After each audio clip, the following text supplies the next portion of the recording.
如果俾你贏盡全天下嘅籌碼，但係到咗半夜三更，你發現身邊連一個講句真心話嘅人都冇，你話呢場人生博弈，你係贏咗定係輸咗？呢個問題我諗咗成60幾年。後生嗰陣，我覺得答案好簡單，梗係贏，梗係好啦，銀紙夠多，邊個仲理你有冇人講心事？但係人老咗，經歷得多，先發現呢條數冇你諗得咁簡單。我見過好多後生仔捱更抵夜，拼死拼活，就係為咗銀行戶口嗰幾個零。佢哋以為數字夠大，人生就成功。但係我今日同你講句真心話，錢賺到最後真係得返個數字。你坐喺集團頂層，坐得越高，望落去嘅風景越靚，但係嗰種寒風都係越吹越凍。呢個叫高處不勝寒，唔係我作出嚟嚇你哋嘅，係我親身捱過嘅滋味。外人睇我哋呢啲人，成日以為好風光，開緊靚車，住緊半山，出入有人叫你老闆，酒店嘅套房訂咗最貴嗰間，餐廳嘅位留咗最靚嗰台。但係你估我而家最中意嘅日子係點㗎？唔係坐喺海悅酒店食大餐嗰陣，係夜晚返到屋企，除低成身名牌西裝，換返件着到起晒毛球嘅舊睡衣，喺廚房煲返碗白粥，又咁一個人閉埋眼慢慢食，嗰種舒服唔係銀紙買得到嘅，係一種卸低晒所有包袱嘅輕鬆。有時我坐喺度望住碗白粥，會諗返後生嗰陣，同啲兄弟捱麵包水都好開心嘅日子。嗰陣冇銀紙，但係心裏面條氣好順。而家有銀紙，但係好多時瞓埋眼都唔知自己想要啲乜。呢個就係我想同你講嘅。人生去到下半場，拼嘅唔係戶口入面有幾多個零，係你瞓落床閉埋眼，會唔會諗嘢諗到失眠？係你朝早起身冚開對眼嗰下，心裏面係咪乾淨？有冇事壓住條氣？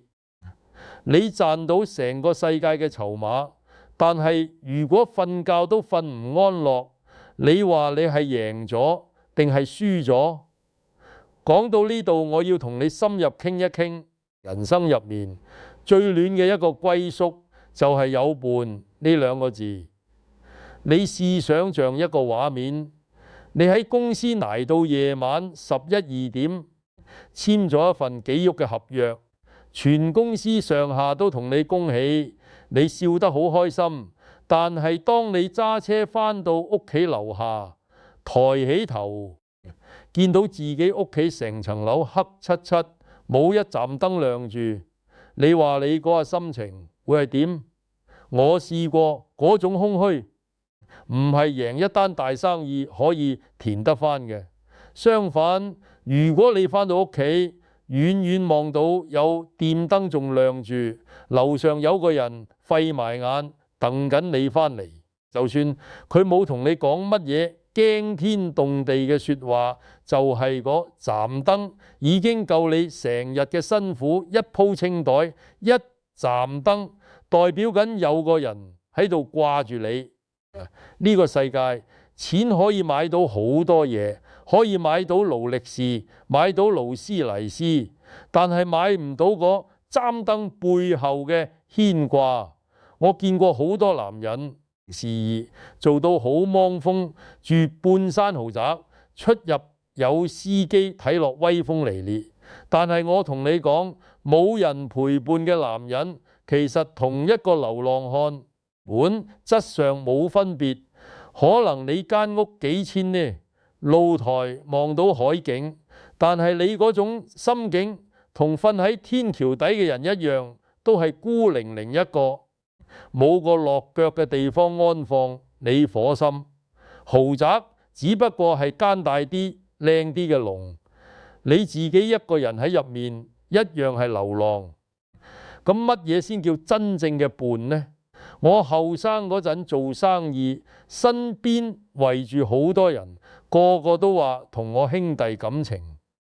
但係公司一有少少風吹草動，個個走得比啲都快。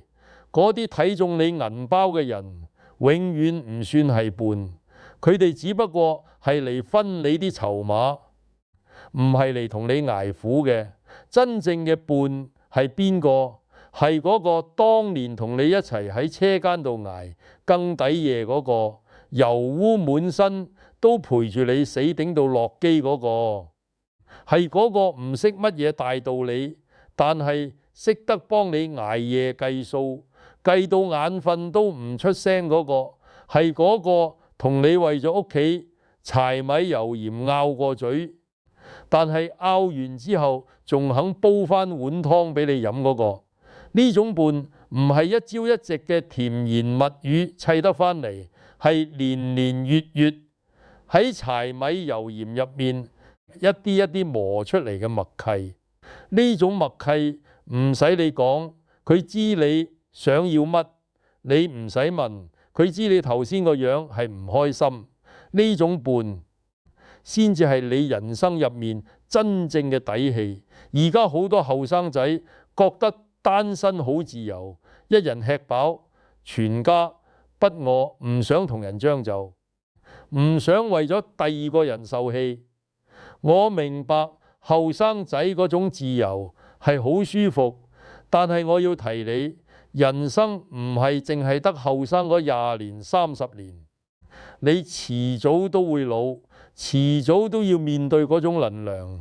你諗下，你50幾60歲，一個人坐喺屋企張梳化度，對住部電視機，食緊個外賣飯盒，成間屋靜到得返把口食嘢嘅聲，冇個人同你拌客嘴，冇個人同你講句今日返工點啊？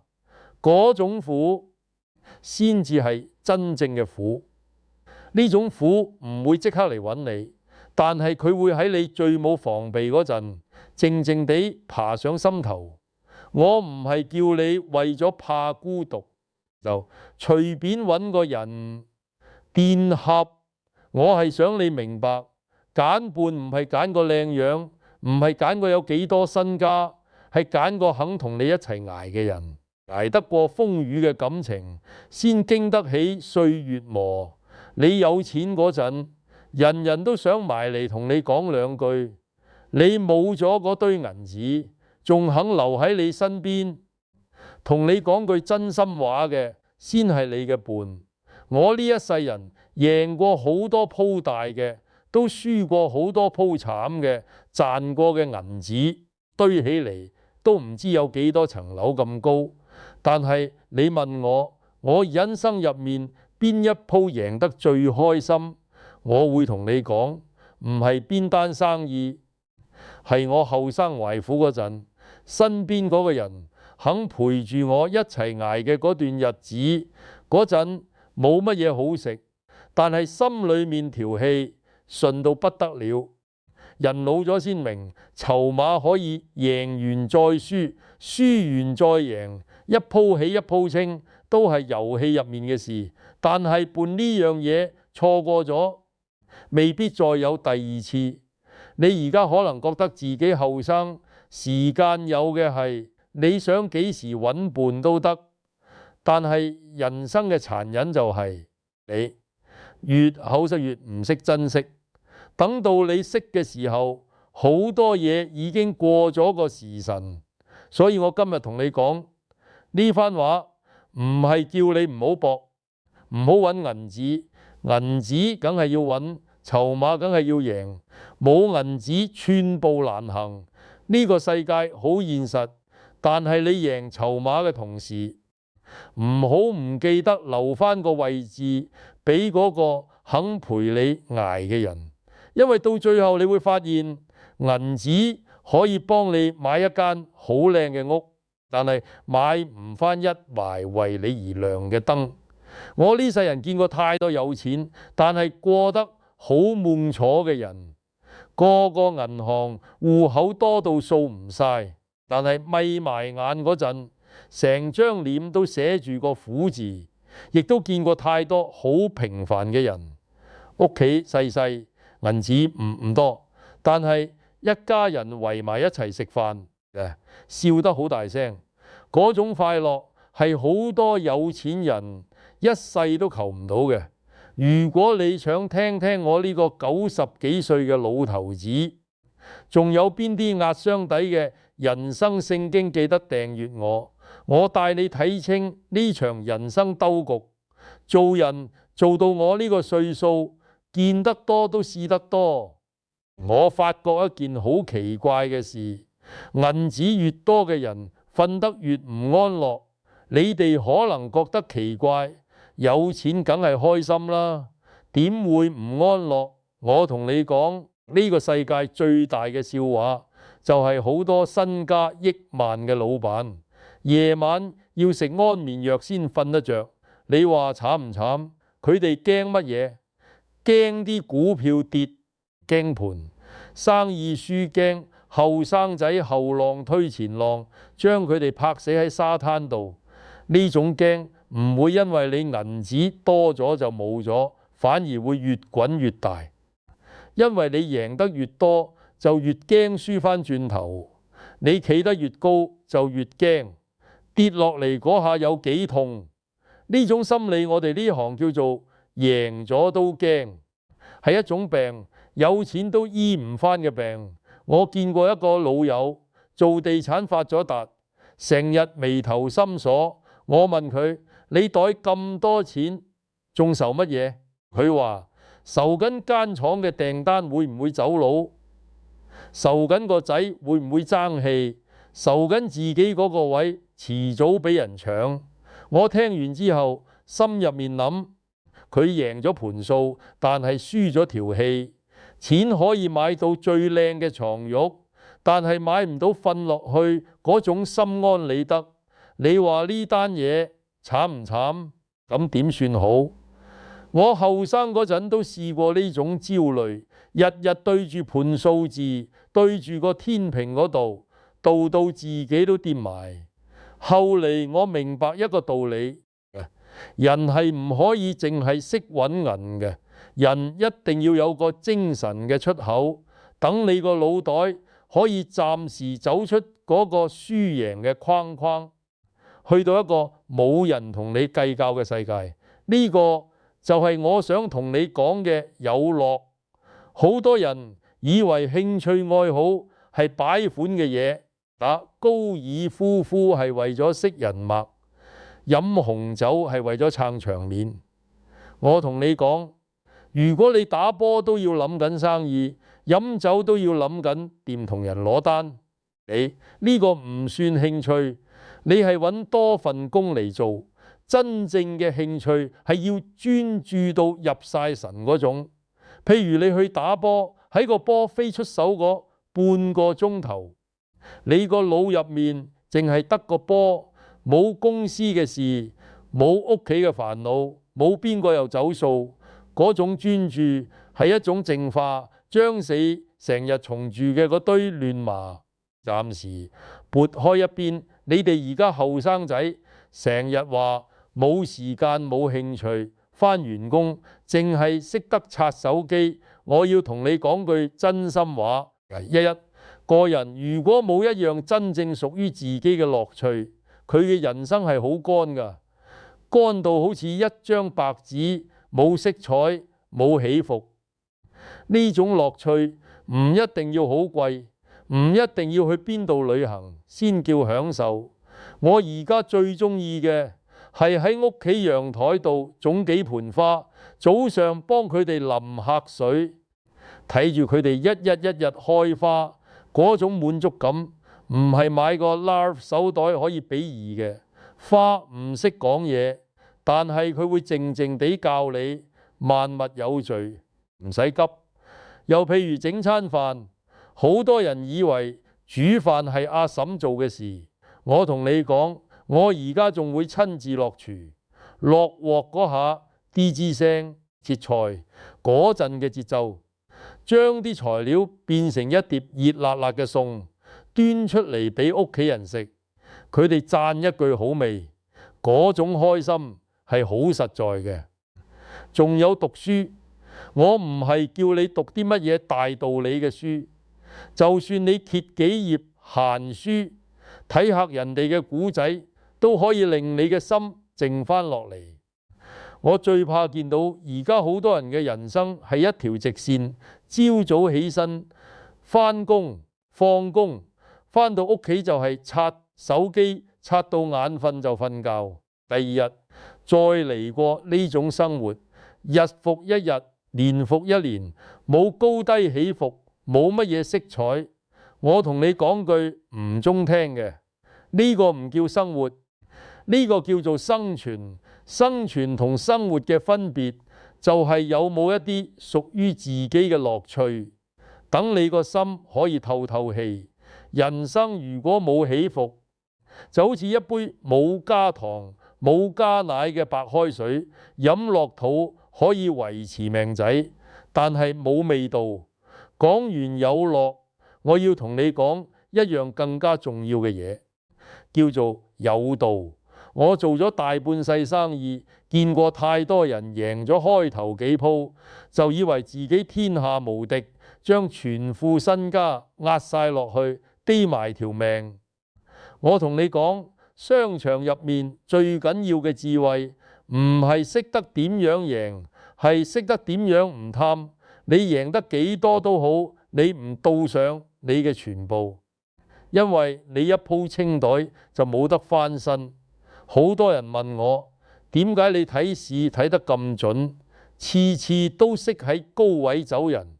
我同你講句真心話，唔係我眼光特別好，係我識得喺心入面畫一條線。呢條線，我哋做生意嘅人叫止損線，講得白啲就係輸得起嘅底線。你未落飛之前先諗清楚，呢鋪生意我輸到邊個位就要收手，過咗呢條線，就算個市俾你睇到仲有幾多倍利潤，你都要企硬唔追，因為貪心呢樣嘢係會令你盲埋雙眼嘅。佢會呃你話再等多陣就翻本，但係好多人就係死喺呢句說話嗰度。我識得好多後生仔，眼光其實唔差，但係就係唔捨得走。贏嗰陣話梗係諗住仲有得贏，輸嗰陣又話等埋翻本先走，結果一鋪清袋，連翻身嘅本錢都冇埋。你話呢個係眼光問題定係心態問題？我話俾你聽，止失唔係認輸，止失係一種對自己嘅尊重。你識得幾時應該停手，先叫做真正嘅贏家。呢個道理唔淨係用喺股場商場，用喺你成個人生度都啱。做人做到一個位，你要識得俾自己劃底線。你嘅身體、你嘅家庭、你嘅健康，呢啲嘢都有一條底線。你唔可以為咗一時嘅利潤將呢啲嘢壓晒落去。講到身體，我要同你講下，我自己嘅養生哲學就係4個字：七分飽。我而家年紀大，見過好多山珍海味、刀參翅肚。年輕嗰陣，個個以為食得越多越有福氣，但係我今日話俾你聽，再靚嘅嘢，食到七分飽就要放低隻筷子。呢個唔淨係為咗個胃唔好頂，係一種對自己身體嘅敬畏。你嘅胃就好似間公司，你日日塞到佢爆晒，總有一日佢會頂唔順，同你講拜拜。七分飽唔係慳錢，係識得放過自己，識得同自己嘅勒望講句夠啦。你哋話一個人如果連自己嘅胃都管唔住，見到好嘢食就狼吞虎嚟，食到成個桌都係佢碗碟聲，佢又憑咩管得住自己嘅人生？在評論區話俾我知，你覺得人生中最難克制嘅狀況係邊一樣？我睇過好多人做生意做得幾好，一到食嘢嗰陣就完全冇晒紀律，見到心水嘢就一啲節制都冇。我心入面諗，呢個人喺牌桌上都未必坐得穩，因為望望呢樣嘢喺邊一方面爆出嚟都好，都係同一條筋。你連自己個胃口都克制唔到，你去到牌桌，去到生意場，一樣會俾貪念沖昏晒個頭。所以我成日話，你想睇一個人可唔可靠，唔使睇佢間公司幾大，睇下佢食飯嗰陣嘅款，就知一二呢種克制唔淨係用喺食嘢度，做人處事一樣要留返幾分。我後生做生意嗰陣，有啲人教我做嘢要做到十足十，說話要講到盡，先至顯得自己叻。但係我摸爬滾打幾十年先明白，呢句係大話。做人做嘢唔可以太滿，說話唔可以講得太絕。你同人傾生意唔好淨係諗住自己贏晒，要留返啲位俾對方賺。人哋見你有肉食，先會同你長長久久合作落去。你今日贏晒佢啲籌碼，聽日佢就唔會再同你上台。我做咗咁多年生意，最記得嘅一條金句就係和氣生財呢4個字，唔係求其講下，係實實在在做人嘅哲學。你留3分餘地俾人，其實就係留3分退路俾自己人情。呢樣嘢唔係銀紙計得掂嘅數。你今日肯放人一馬，第日你有難處，人哋先會拉你一把。做人做到最後，你會發現真正嘅贏家唔係贏晒台面上所有籌碼嘅嗰個，係識得幾時攞夠幾時放手嘅嗰個。你贏得多都好，貪多一步，隨時輸埋條底褲。你識得留返幾分，先食得長，行得遠。做人做到我呢個年紀，人哋成日問我，你捱過咁多風浪，究竟靠嘅係乜嘢？我諗咗好耐，答案唔係銀紙，唔係人脈，係有望呢2個字。呢個望唔係話你要望住個天發達夢，係話你個心入面要有一份明知前面辛苦都仲肯行落去嘅盼望。而呢份盼望係要靠識得忘記先撐得起嘅。我後生嗰陣捱過幾多辛酸，你哋今日後生仔未必諗像得到，俾人喺人前鬧到冇面俾啲所謂老友出賣，簽張支票俾人走數，行埋去人哋度傾生意，俾人眼尾都懶得望你一下。嗰陣年紀細，晚晚喺鼻後嗰度暗自流眼淚，覺得自己好慘好唔憤氣。但係人老咗返轉頭望，我發覺嘅嗰啲俾人鬧、俾人呃、俾人睇小嘅日子，其實唔係之辱，係我人生入面最厚嘅一本存摺。點解係存摺？因為每一次跌低，每一次俾人踩，都教識你一啲嘢，等你下次唔會再犯同一個錯。你受過嘅氣，捱過嘅肉，佢冇白費，佢化咗做你今日嘅底氣同眼光。所以我成日同啲後生仔講，你而家捱嘅苦唔使驚，你捱嘅每一分苦都存喺你人生嘅戶口度，遲早會連本帶利還俾你。但係呢，同樣係咁多辛酸，有啲人捱完之後，成日仲攞出嚟講，成日掂住邊個對佢唔住，邊個呃過佢啲錢，成日心裏面計住條舊數。我同你講，呢種人係活得最攰嘅。你知唔知點解人會活得咁攰？唔係因為工作辛苦，係因為個心入面揣住太多舊帳、太多恩怨，成副心思都俾啲陳年爛芝麻塞晒，邊有心機去諗好嘢？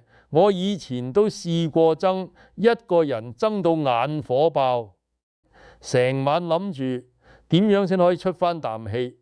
後嚟有位老友點醒我一句，佢話：你憎一個人，其實你先係嗰個受罪嘅人。你成晚諗住佢可能瞓得香香嚇，你自己就氣到瞓唔着覺，變咗你攞人哋嘅錯嚟舔罰自己。呢句説話，我今日先真係參透晒。你唔記仇，唔係話俾個仇人着數，係你自己放過自己，等自己個心可以透透氣，唔使成日揼住個包袱行路。仲有一樣嘢我要提你，就係唔好將人哋隨口嘅一句説話當晒係聖旨。你做得好，成班人捧你，話你叻到飛起；你做得唔好，又成班人踩你，話你冇料到。呢啲評價好多時得個講字，人哋講完可能已經唔記得。但係你如果當晒真，你就輸咗。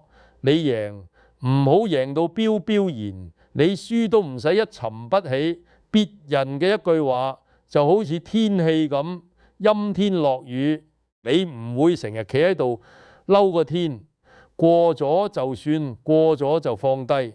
呢個就係有望。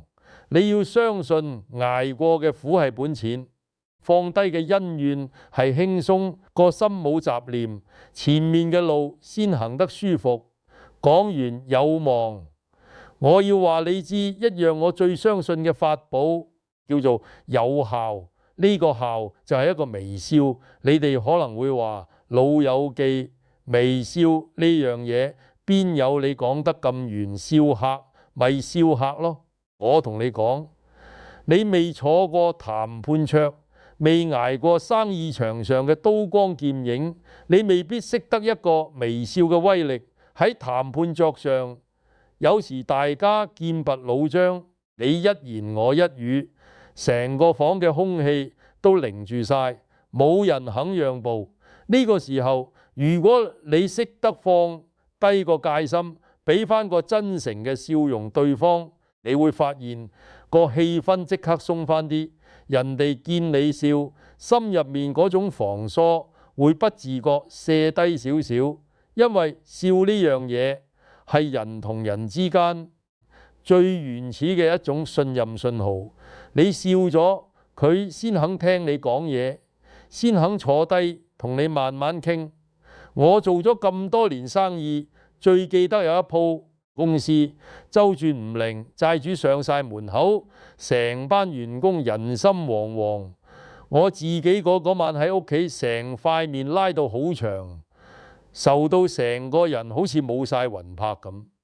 但係我照翻個鏡，見到自己個樣，我即刻嚇親自己。我心諗，我今日呢個樣，如果俾我啲員工見到，佢哋仲有咩心機翻工？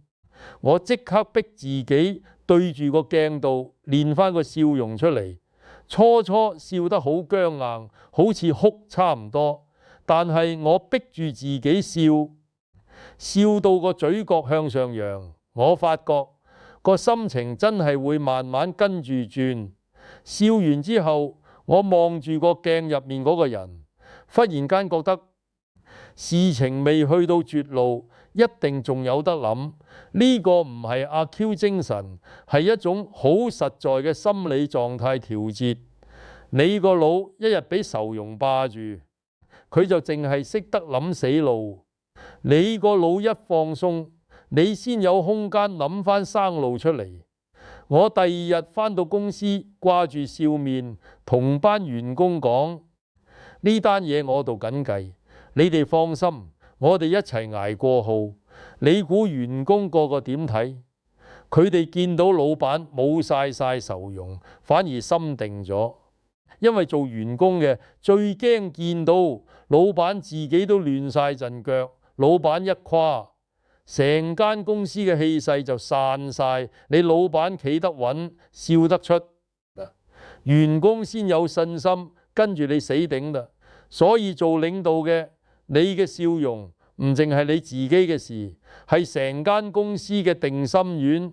你笑住面對難題，個腦先會清醒，辦法先會慢慢跑出嚟。你成日愁眉苦臉，個腦淨係識得亂，邊有心機諗計仔？我今日90幾歲，人生嘅波鬆我見得多過你哋食過嘅米。我可以同你講句真心話，人生就好似一場地局，但係我哋追求嘅唔係贏盡天下嘅籌碼，係從容意志。你面對輸贏都好，都可以氣定神閒，笑住去接招，呢個先叫真正嘅高手。我今日同你傾嘅呢10個字，有伴有樂有道有望有效，你唔好當佢係老人家面道，你當佢係我幾十年跌過幾多次跤先總結翻嘅心得有伴。等你唔使一個人瞓喺個空屋度捱寒，有樂等你個心有個透氣嘅出口，有道等你贏極都唔會一鋪清袋，有望等你捱得起苦，放得低愁，有效等你懂得用個笑容化解眼前嘅風浪。我最後想同你講一句，唔好等到有錢先話俾自己快樂，唔好等到退咗休先話自己要享受人生。快樂呢樣嘢唔係擺喺終點度等你，佢就喺你今日今時今刻你揀嘅每一個決定入面。你而家肯放低部手機，同屋企人食翻餐安樂茶飯，呢個就係快樂。你而家肯笑住面對眼前嘅難題，呢個就係從容活着，本身就係一場值得大笑一場嘅冒險。希望呢10個字可以幫你喺呢個混亂嘅世界入面揾翻最舒服嘅活法。聽完呢段話覺得心裏踏實咗嘅朋友，請在評論區打下心安2個字，亦都將呢份智慧轉發俾你最關心嘅人。我哋下次再見。